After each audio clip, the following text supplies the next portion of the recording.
and Kenya's leading manufacturers and distributors of alcoholic beverages, under the aegis of the Alcohol Beverages Association of Kenya, ABAC has expressed disquiet about the proposal to amend the Excise Duty Act to provide for an annual excise increase on alcohol beverages pegged on inflation.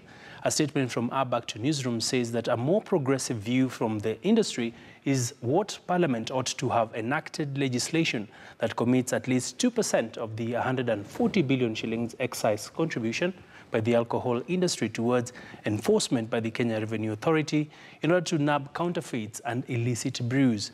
ABAC also maintains that increased taxation would push products out of the reach of target consumers, saying that the new research corroborates the fact that for a tax system to be successful, it should employ an applicable tax rate that replicates the purchasing power in the country across the socio-economic spectrum.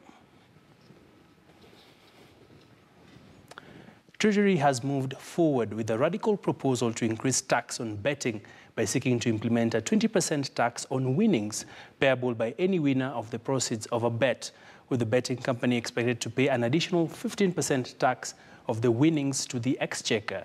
This is addition to the overall 35% corporate tax that is charged on betting companies. The proceeds are expected to go into sports funding and universal healthcare.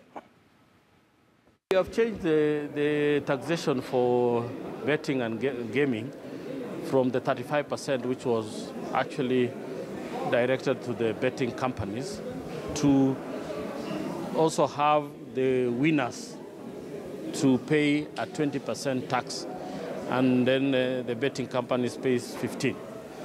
All that money will go to the sports fund. Sports fund, arts, culture and social development, which will include universal health care. So that's as simple as that.